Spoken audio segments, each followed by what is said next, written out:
أعوذ بالله من الشيطان الرجيم. بسم الله الرحمن الرحيم. قل إني نهيت أن أعبد الذين تدعون من دون الله قل لا أتبع أهواءكم قد ضللت إذا وما أنا من المهتدين.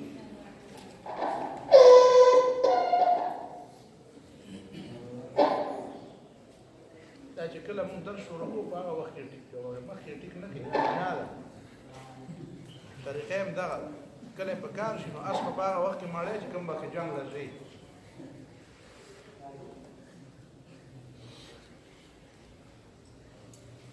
دا مخکې چې ما د حضرت عمر رضی الله تعالی عنہ دا خبر وکړه چې دریای نیل کې هغه تخطو لیکدا د حضرت سعد بن مصطفى خلیل راغی. حضرت عمرو بن عاص رضی الله تعالی عنہ فاتح مصر دی. دا واقعه د حضرت سعد نو د حضرت معاذ د عمرو بن عاص رضی الله تعالی عنہ هغه غلطی تاسو بیا تصحیح کړه. فاتح مصر چې وو حضرت عمرو بن عاص رضی الله تعالی عنہ.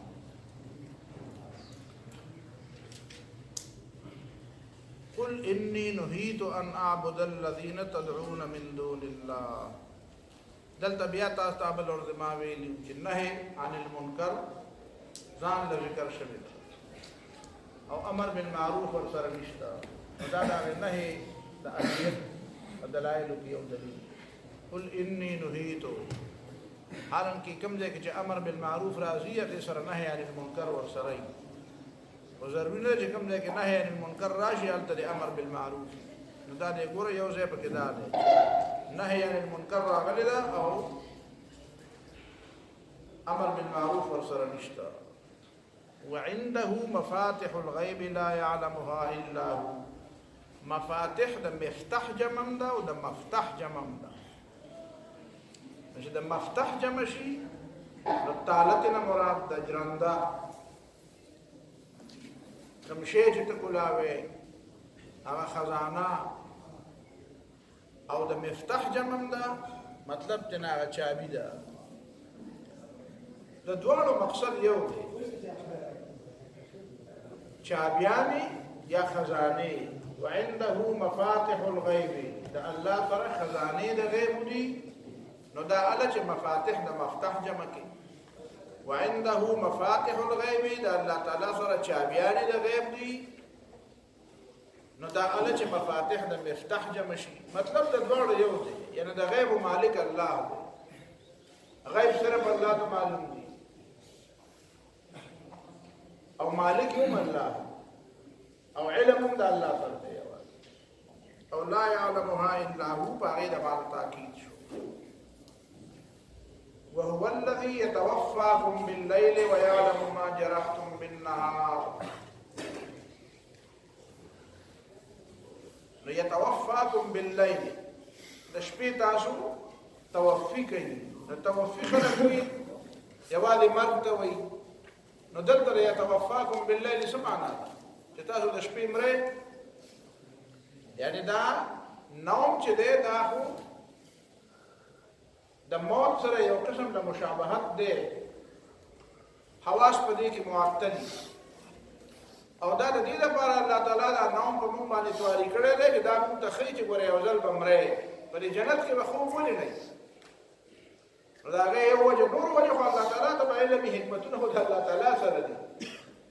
غټ حکمت دا ښکاري والله تعالی اعلم. د جنت کې به ځکه مرګ نه وي دا خوب نه وي چې خوب خو یو قسم له نوعه د مرګ ده. یا د دې لپاره الله تعالی په دنیا کې په ما او تا باندې بار بار تواری کوي چې زموږ مرګ ته فکر وي. نو هلته خو بیا د دې خبرې ضرورت نشته چې هلته ستا مرګ ته ځکه د جنت ته تلو نه بعد خو مرګ شته نه. بیا چې مرګ نشته دی نو د مرګ هغه اخ یا هغه اخت چې دی اخت الموت هغه هم نشته. ځکه چې د دې نه مطلب صرف د مرګ هغه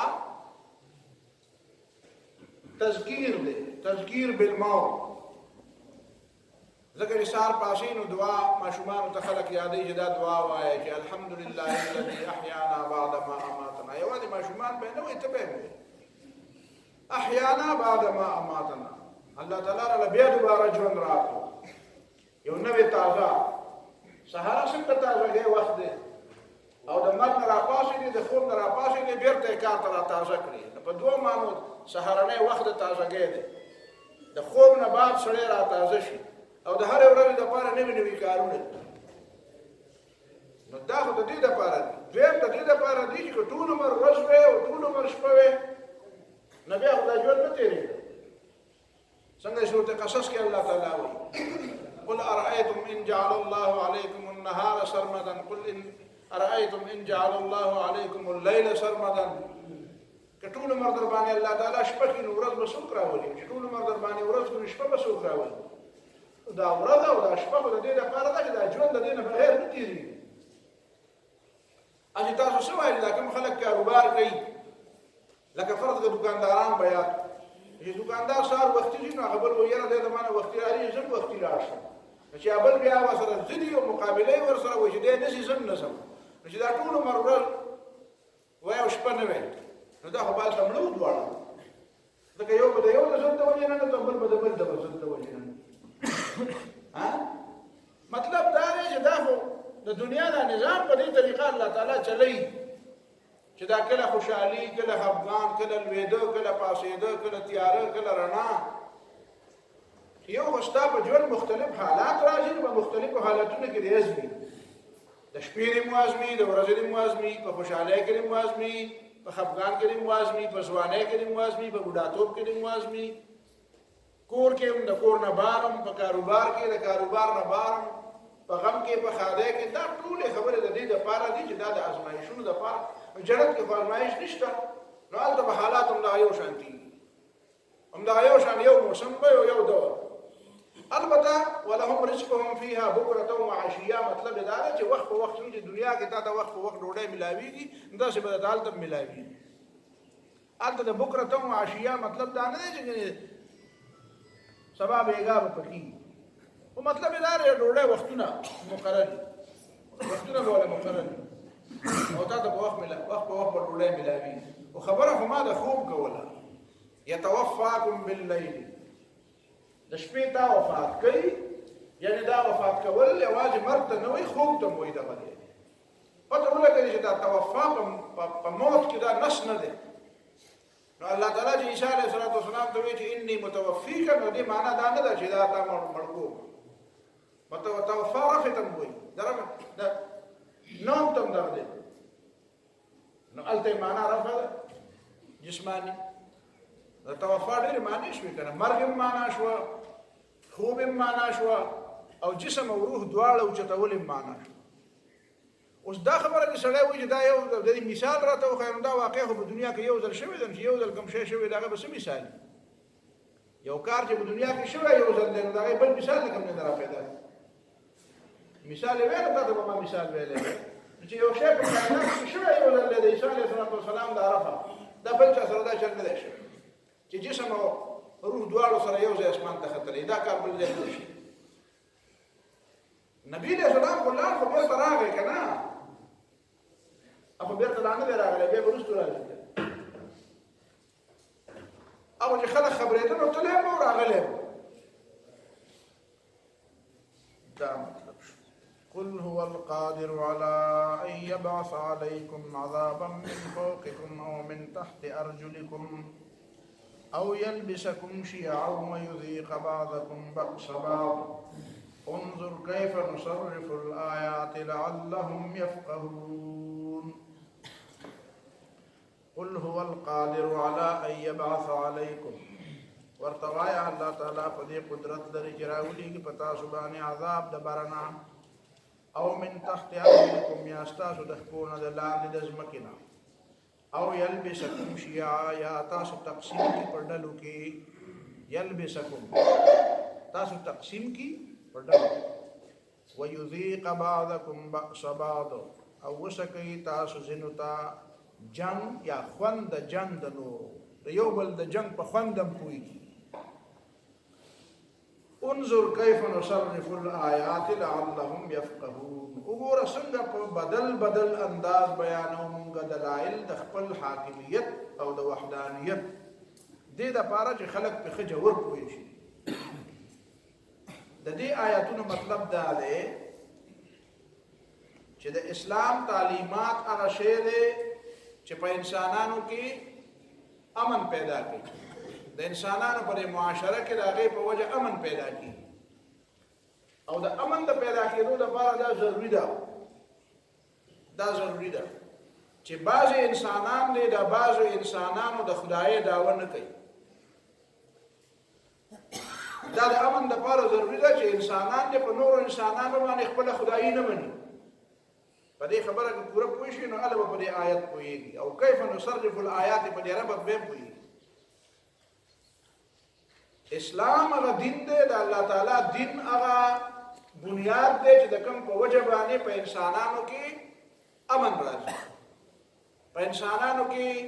دا راځي چې جګړې نو د فیصلې لپاره به داسې څوک چې هغه ته به خپله فیصلې وکړي او هغه جګړې به ختمېږي که اسلام خلکو پرېښودو نو یو به د سیاست په میدان کې د خدای دعوه وکړي او نور خلک به غلامان نو په دې میدان کې به جګړه شروع شي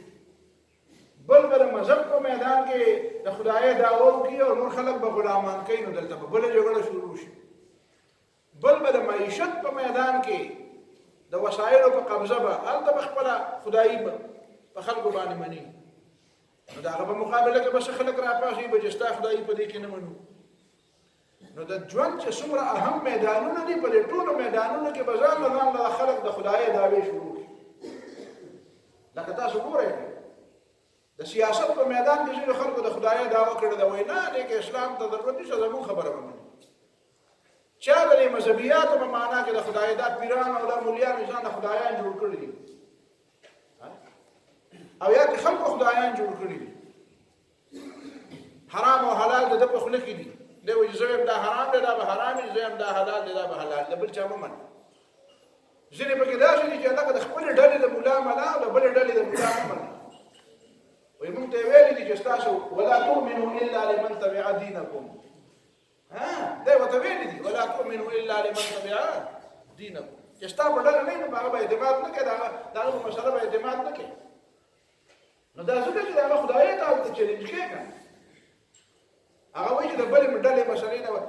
نه تپوس وکړو د بلې ډلې نه تپوس وکړو خو بیا خو دا بیا خو زما خدایي ختمه شو نو وایي نه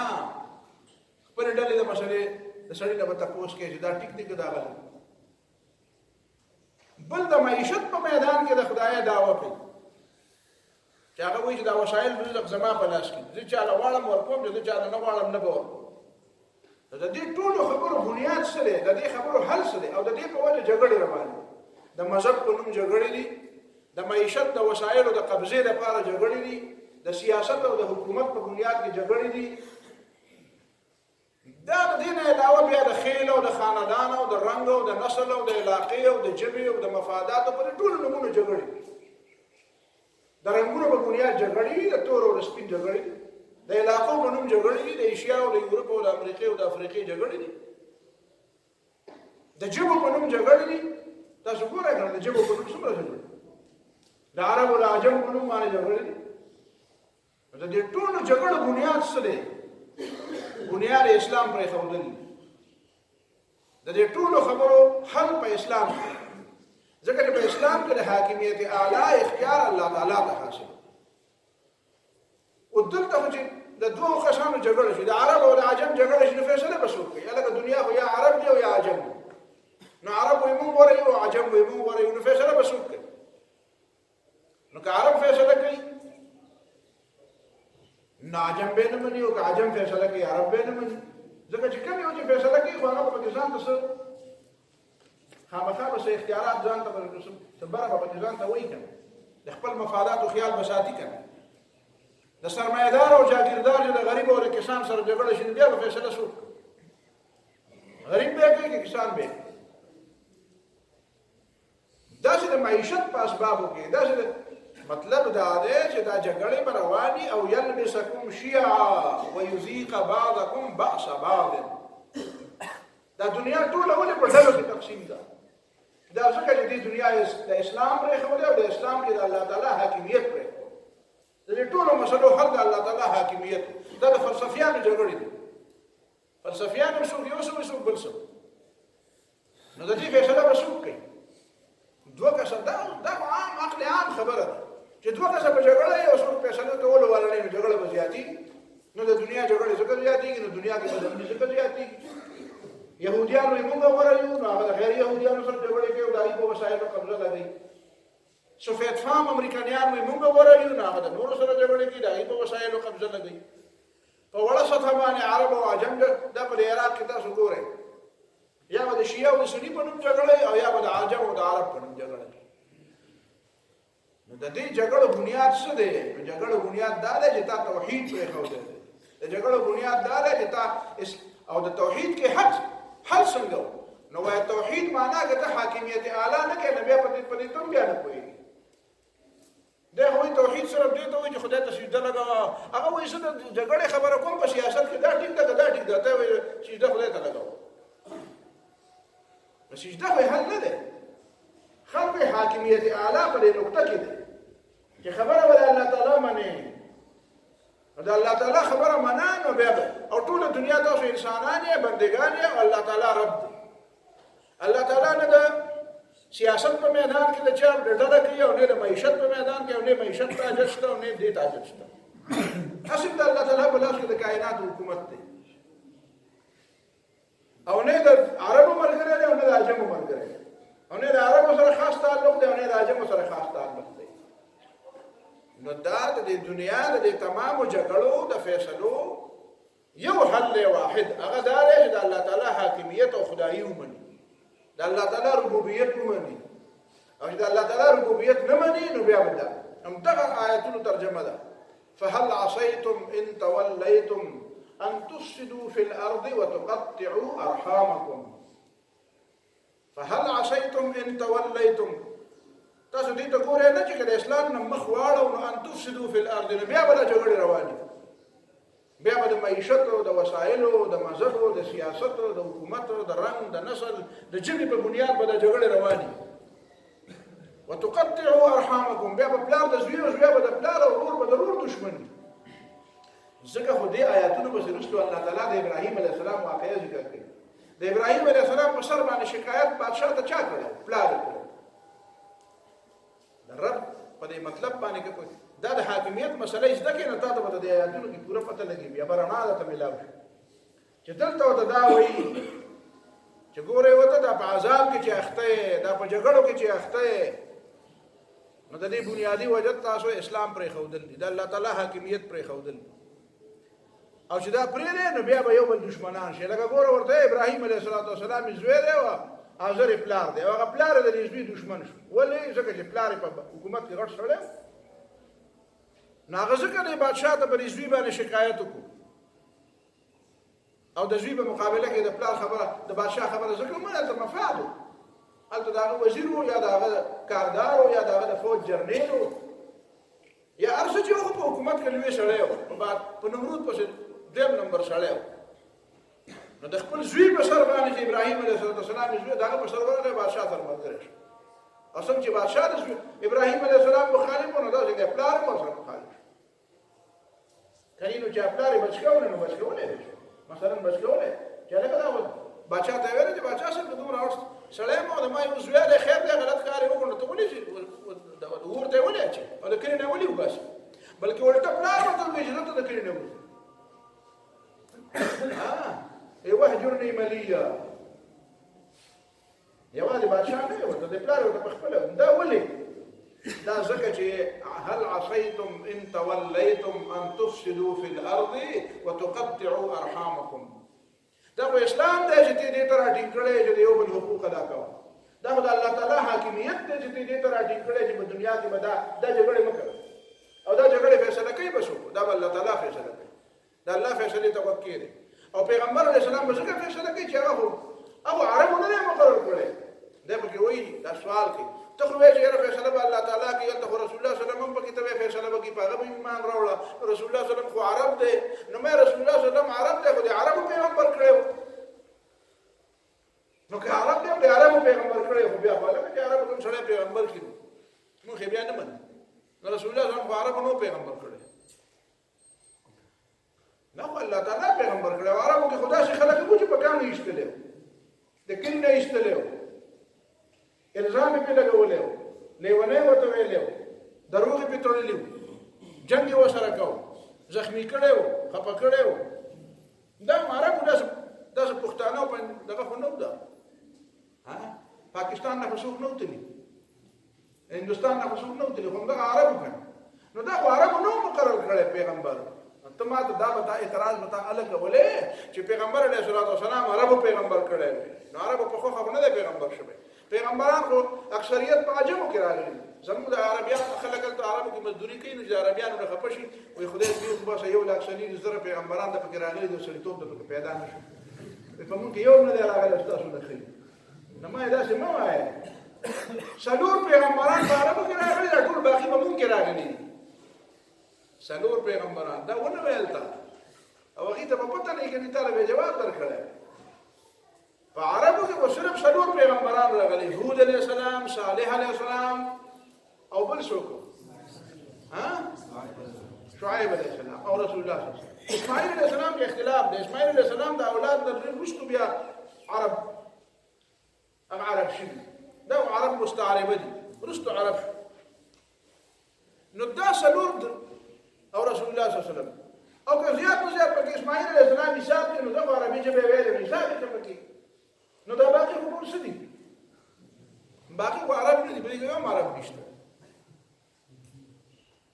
نو دا مه وایه رسول الله صلی الله علیه وسلم عربو نه پیغمبر کړی او الله تعالی خو خره چې په عربو کې رالېږي هم یې منو، چې په عجمو کې رالېږي هم یې منو، او که په بني اسرائیلو کې رالېږي هم یې منو. زمونږ دې سره کار نشته چې په چا کې پیغمبر رالېږي، دا د الله تعالی اختیار دی.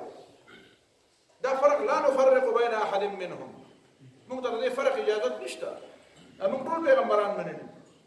په دې وجه نه دي منلي چې پکې عجم دي ځکه منو او یا د عرب دي ځکه منو. که څوک د عربیت د وجې نه مني دا د پیغمبر منل نه. خبره دا ده چې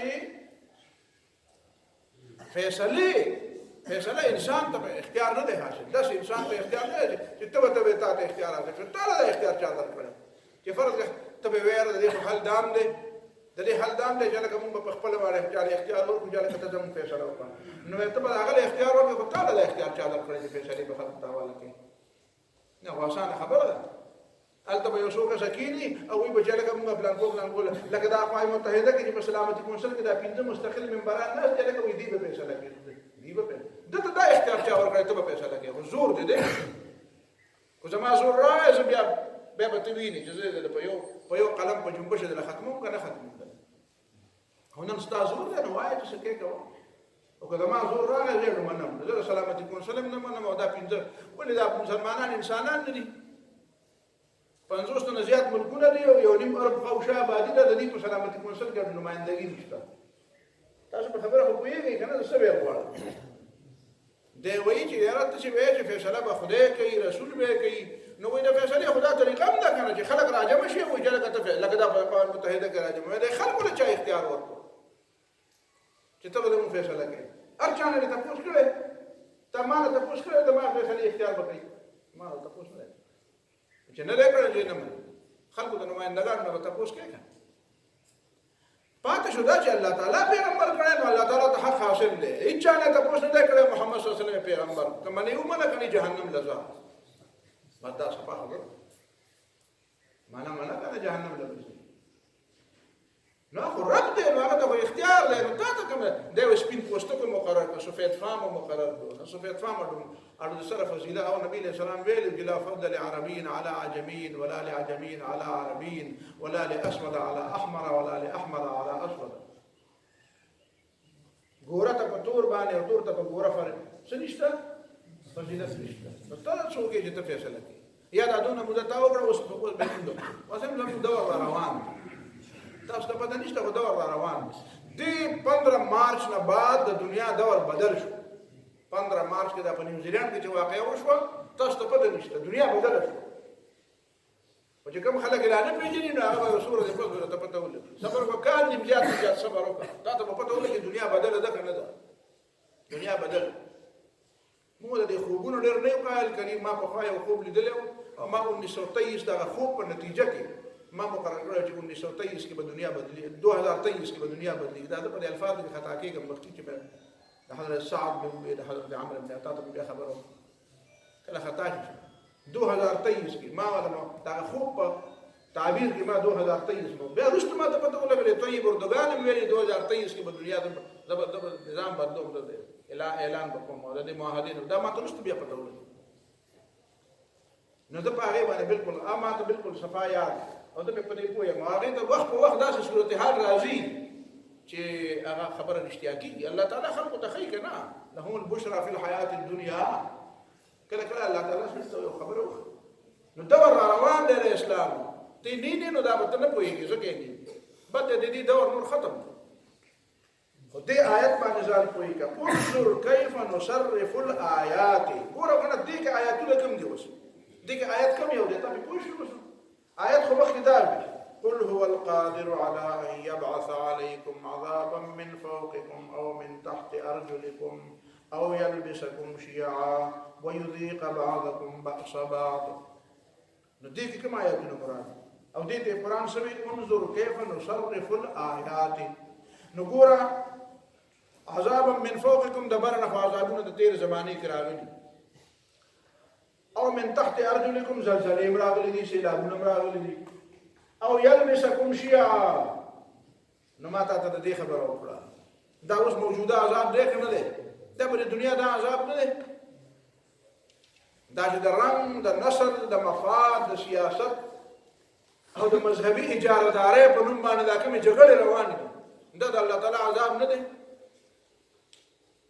نو د دې عذاب نه د بچ کېدو طریقه څه ده نو انظر کیف نصرف الآیات چې په دې پوه شي نو دا الله تعالی په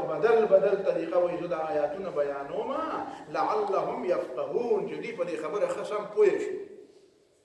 نو دا بیا پوهېدل چې دا د توحید دلیل شو چې کله الله تعالی حاکمیت مني نو بیا به دا جنګونه نه وي بیا به دا جګړې نه وي بیا به دا دنیا د امن روون ویلیام تا ته ما پروس کې ویلو مولوی صاحب ما ته په ابل ورځي چې دا خبر پروس کال شوی دا د چرچ اف انګلند سربراه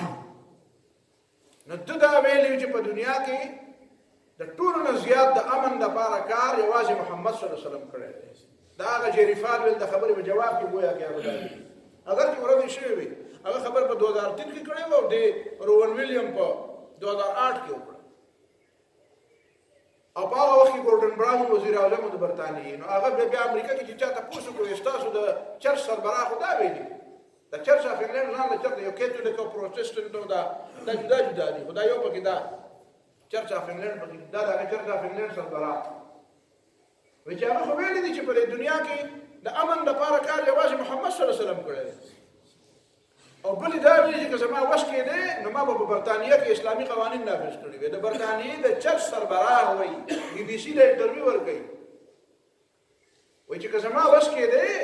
نو ما په برتانیې کې د اسلام قوانین نافذ کړی وي ځکه د اسلام نه بغیر د مسلو بل حل نشته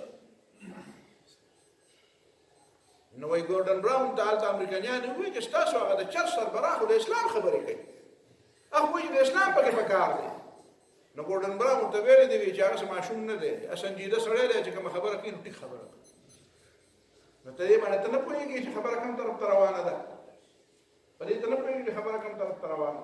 ځکه تا ته ما ویله 15 مارچ نه بعد خبره بدله ده دا خو د 15 مارچ نه باندې دا خو اته کاله 2008 کې دا خبره کړې گویا کې 11 کاله مخکینه خبره خو دا خبره داسې راځي دا جلبازي خو ما وتا کوه الله تعالی وایي جلبازي نشته دا الله تعالی او دې استاد نشته دا زما استاد جلبازي دا ته ویلي صبر کوه فصبروا على ما كذبوا واوذوا حتى اتاهم نصرنا ومدد روان دي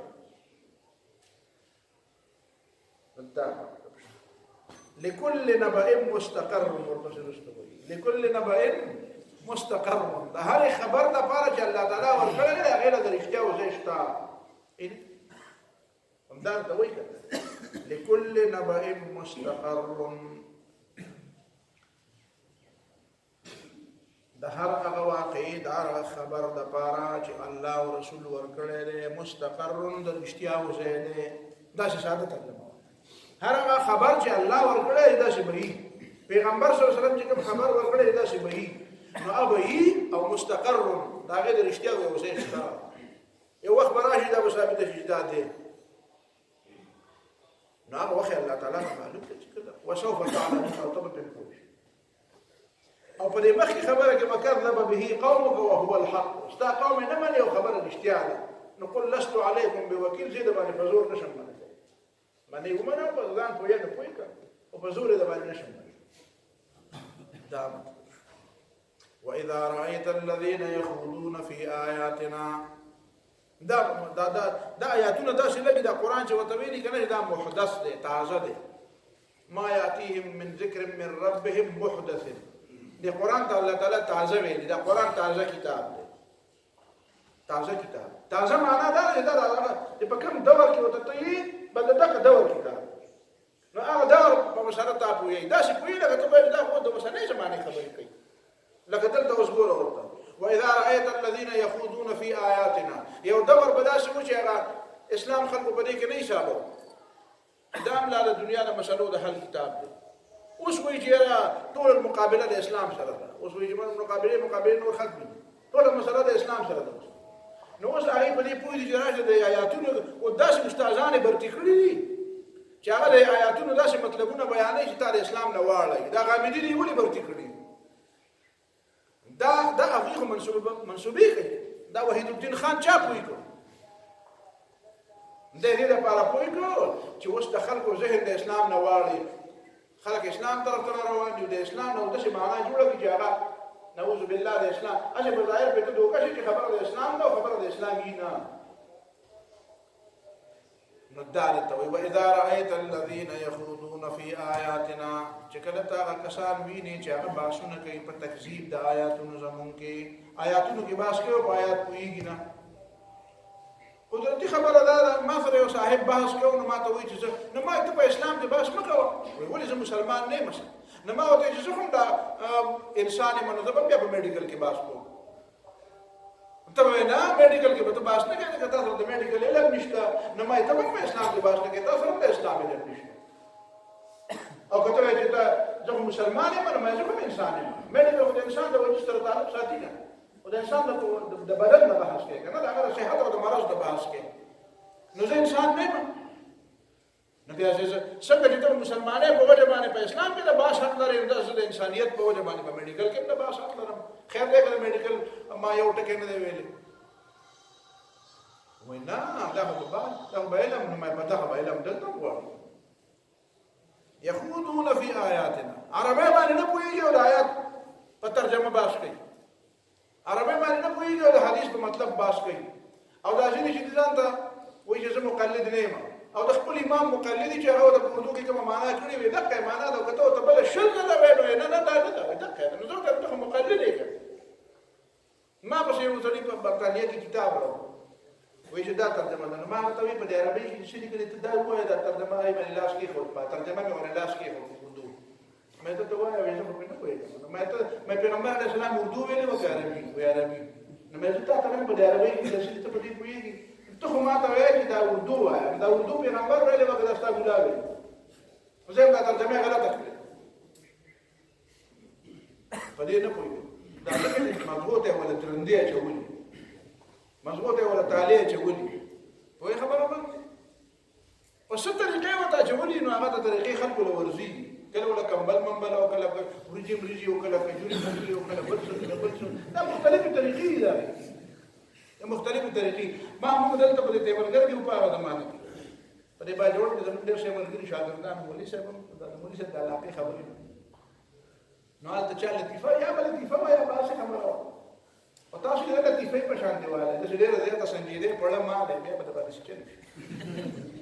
لطیفه په تاوره وایي نو الله دا چې کوم چې سړی له کمبلې تا ورکړې وي چې د لګان ولا کان له ورکې چې جماعت په زور امين زموږ په جماعت کې امين وي خو تر کمبل منبل پولیس ته ورکړې نه نشم وای له کمبل ورکړې په زور امين وای نو هغه درې ورځې وي په سلام ورته بیا نه وي نو هغه ته تاسو کو چې له کمبل ته نشته و امين نه بیا خو څه ډته ورکې خو درې ورځې وي دا پوره ده په درې ورځې پوره ده لده خجي يخوض نما وتوي چې ظالم ته مقلد څه کوي ته خدای عربي په ټکی نه خبر کته له بخاری راواله زمو یو ملګری او داغه والد شه الله دې وبخي هغه په سره راغی وته دې حدیث دا مطلب دی هغه ته د بخاری راول چې بخاری راوړه انګلند والي څه نو تریو نو هغه بخاری راوړه نو هغه ته وایي دا حدیث دې ترجمه کوي ما له خنده راځي نو ته خو وایي دا صحیح دی او دا حدیث دی د دې دا ابو بخاری راوړه سره له ولا راوړه زه خو دا کار نه کوم چې بخاری دی وو او دلیل ته وایم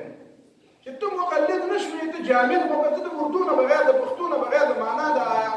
آیت د حدیث د معنا نه خبر نه خو دې مولا ته وایي د معنا ده ته په یو دونه ټیم ولاړې چې زه ته دې معنا نه ده ته نه ده دا پیغمبر دا شی خدای د غر نه پیغمبر دا نه دی ویلي دا دې سړي ویلي ایو مولا شي هغه د خپل استادانو د خپل پیخي به کوي هغه استاد مړی خرابو ناغه چې په حدیث وی یا به آیات وی ناغه به قال رسول الله نو هم به څه کوي دا مړی خرابو نو ته چې په درس کې ترجمه کوي نو ته موي قال رسول الله ما به کما ستاسو په شان دی وځه کنه ستاسو په شان د لباس سره وي نو ما به ویل دا سره کافر ولي څنګه چې دې چې وی چې قال رسول الله نو رسول الله نو ویلي خو د استاد ویلي او دې وی چې قال رسول الله نو یا خدای چې پیغمبر دروغ وایي نو بیا هم کفر دی ګناه ده او یا دا چې خپل استاد ته پیغمبر وایي ځکه دا خو قال رسول الله او دا رسول الله رسول الله نو ویلي دی ویلي او دا وی قال رسول الله هم ویلي دا څه کوي تاسو دا مې ته پکې شنه نه به خیر دې خپل خاجي واذا رايت الذين يخوضون في اياتنا فاعرض عنهم چې کله ته وینې هغه کسان چې هغه بحثونه کوي بې علمه بغیر د دلیل او د ثبوت نه ګوره په رد د آیت او د حدیث کې خو مسلمان هم بحث نه کوي مسلمان نه چې امام رازي او علامه ابن تیمیه به پکې نه کوي چې په عربی نه چې بحث ځکه منی به خو په آیت په معنا کې د بحث معنا دا چې آیا معنا دا او کدا دا نو دا خو د پوهولو دپاره بحث هغه یخوضونه مطلب دا نه د پوهولو دپاره نه کوي د استهزاء دپاره کوي د خندا دپاره کوي د انکار دپاره کوي نو فاعرض عنهم نو ته مخ واړه حتی یخوضوا فی حدیث غیره دې په بله خبره بیا دې مجلس نه پاسه دا واقع وکړه څه وکړه واقع دې مجلس نه پاسه چې پوهېږي دا غلطه خبره شروع کړه آیاتونو خندا کوي نو بیا ته پاسه حتى يخوضوا في حديث غيره وإما ينسينك الشيطان فلا تقعد بعد الذكرى مع القوم الظالمين نو دا ظالمانو سره بیا مت نه په مجلس کې ته پوهېږي دا خلک دي اوس دا چې دا معاشره خو همیشه د پاکستان د معاشره خو نه پاکستان د معاشره خو نه دلته خو زموږ د ما د بچي او د مردان د موږ په دغه کې په دې بډ څه شی دی درګې په درګې کې هلته سیکان نو ما دې بچو ته وی چې هغه دې کافر دی دې ولا نو هغه دې کافر دی هغه دې کافر چاته نه ودی نو دا څه وایي چې نه نه ورته بیا کړه هغه دې کافر نو یو خدای معاشره چې مسلمانان په موسیقي او کافر چاته نه نو هغه شو يخوضون في آياتنا بني خو یو داسې معاشره ده چې پای کې لکه هندوستان دی کراچۍ ده لاهور دی پای کې هندوان ډېر دي بونیر ډېر شي هندوان چیکار هم بګړي نو په هغه ځای کې چې ته اوسېږې نو ته به په ګاډي کې ورسره کښېنې په بس کې به کښېنې دوکان ته به ته سودا لور شي هغه هم ناشي نو مجبوري ده که نه حجره کې به چې ته ناشي چې ته به ګډ نو داسې خلک خو به ناشي چې هغوی څه کوي او پای کې به داسې خلک وي چې یخوضونه ته به پوهېږي چې دا هغه کس دی نو بیا به څه کوي نو قرآن وایي وما علی الذین یتقون من حسابهم من شیء چې دی نو د دوی حساب جدا دی او ستا حساب جدا دی که په یو مجلس کې مناسب حساب هم جدا دی خو ولکن ذکر مطلب دا دی چې ته د هغه په خبرو کې شامل نه خو چې ستا او د هغه په منځ کې چېرته بالاتفاق داسې وشي چې مجبوري دی چې تا هلته کښېني په ګاډي کې خو ګاډي کې خو به زمزم او دی به وشي په جاز کې خو زمزم او ما سره په شکل کې به کافر ناشي نو زه خو د جاز نه کوزولی نه شم چې ته کوزه لکه دا زه اوس پکې روان یم داسې خو نه شي کېدی خو دی به نه بیا به خبرې هم کوي نو بیا به څه چل نو بیا به ته د جاز نه کوزېږي نو څنګه به دې کوزېږي نه ولکن ذکر نو بیا به هلته داسې خپل انداز داسې اختیار کړي چې ستا عمل ستا رویه ستا کردار ستا ناسته پاسته ستا خبرې نو دا بیا نو دا ضروري تاسو تقریر شروع وکړي ذکر تقریر ته نه وایي ولکن ذکر د ذکر معنا تقریر نه دی د ذکر معنا رویه هم ده د ذکر معنا عمل هم دی د ذکر معنا کردار هم دی ته داسې رویه اختیار کړه، داسې کردار اختیار کړه، داسې عمل اختیار کړه چا په دې پوه شي چې هلکه دا خو مؤمن دی، دا خو مسلمان دی. تا ته ما بل ورځ د خودي خبره وکړه، لا يضركم من ضل اذا اهتديتم عليكم انفسكم. خپل خودي چې هلته پته ولګي چې دې سړي هلته به شرابي، هلته به دایي، هلته به دایي فلان وي، مختلف څیزونه یې که نه، دا چې غیر مسلم معاشره کې پاتې شي بیا به تاله پته لګي. نو ولکن ذکرا هلته به خپل د خپل جسم او د خپل عمل او د خپل رویه به بیا دعوت کې. دعوت یوازې دې ته نه یاره دې دعوت، نو دعوت یوازې تقریر ته نه وایي. دا خلک وایي که نه زه به یم یاره هلکه علم چې دې تقریر به نه کوي. وی ولې پیغمبر علیه السلام چې وایي چې بلغوا عني ولو آیه، ما وایي بلغوا یې ویلی دی که قرروا یې ویلی دی، که قرروا یې ویلی دی دا معنا یې نه وه. بلغوا دې ته خو نه وایي چې په جومات کې ودرېږه او تقریر شروع کړه. بلغوا خو دې ته هم وایي چې ته سړی یې نو ښځې ته یې ووایه، که ته ښځه یې نو خپل خاوند ته یې ووایه، خپل بچي ته یې ووایه، خپل ورور ته یې ووایه، په دوکان کې چا سره ناست یې، په لاره کې د چا سره ناست یې، نو دا بلغوا نه دی چې ته یې راته وایې. بلغوا یوازې تقریر ته وایي. ولكن ذکر، لیکن لازم دی پر متقیانو مؤمنانو باندې ذکر ان یذکروهم چې د خپل عمل او د خپل کردار نو ورته نصیحت ورکړي. نصیحت ورته ورکړي، نصیحت په مختلفې طریقې دي. لعلهم یتقون، کېدای شي چې دا خلک د الله نه ویریږي. واخر دعوانا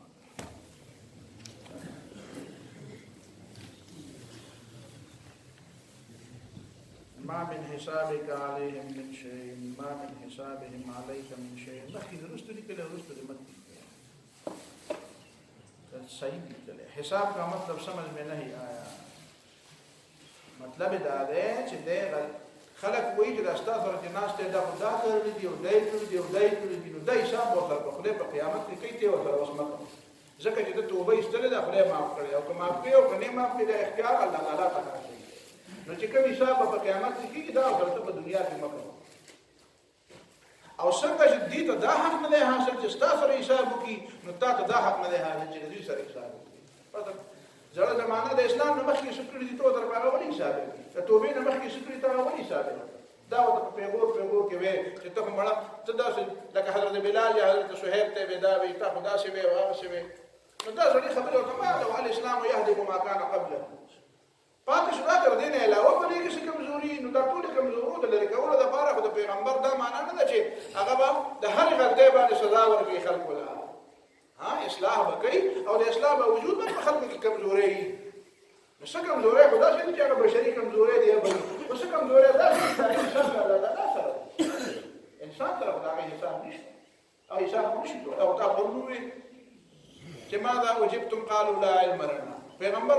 څنګه حساب چې هغه ته د دې پته نه چې دنیا کې څه دی، کوم صورت کې ده، ځکه خو الله تعالی دا قیامت ته حساب په خپل لاس کې اخیستی دی چې عالم الغیب والشهاده الله تعالی دی، بل څوک نشي کېدی. ځکه خو الله تعالی د اجازت نه بغیر څوک سفارش نشي کولی چې سفارش یې ته وکړي تا ته به په ظاهر دا ښکاره شي چې دا ښه سړی دی، خو تا ته دا پته نشته دی چې دا څنګه ښه سړی دی، او په ظاهر ښه سړی دی، خو دا خبر دا خو څه کړي. په دې ته ملګری کې یو ایسي صاحب وفات شوی دی، الله دې وبخښي، ښه سړی و، زما پرې ډېر خیال ساته. یو کس و هغه که اوس چېرته یم پته نه لګي او که ډېرې کې ماله نوم نه راځي او د کلي راته پته نشته.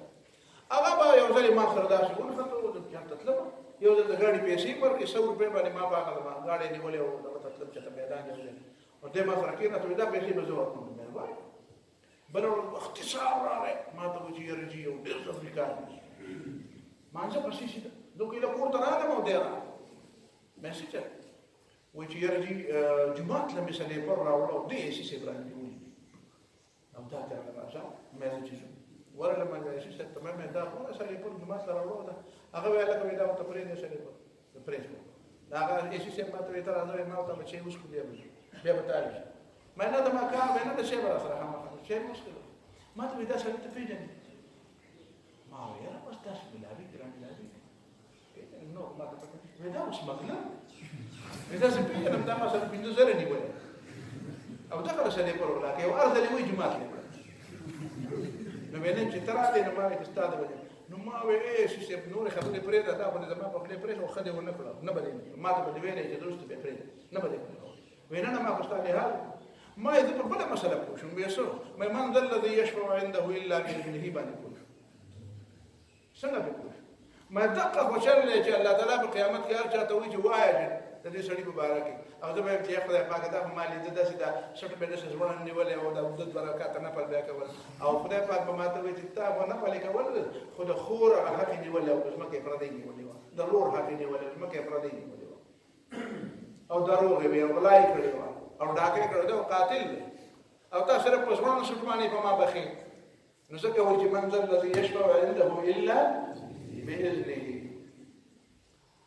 یو لطیفه راته چا رالیږلې وه وایي چې مولوي صاحب نه چا تپوس وکړو چې یاره جي دا څه دی چې ما خو اورېدلي دي د بزرګانو نه چې جومات ته ځئ نو خیخ په بدن نه وړې خو کوشش ډېر وکړم خو کله کله به دا سخت هم دن نه شي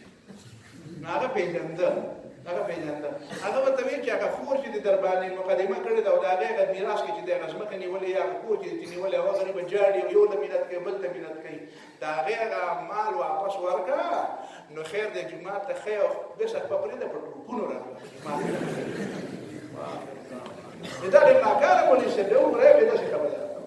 دا سړی بیا ناکار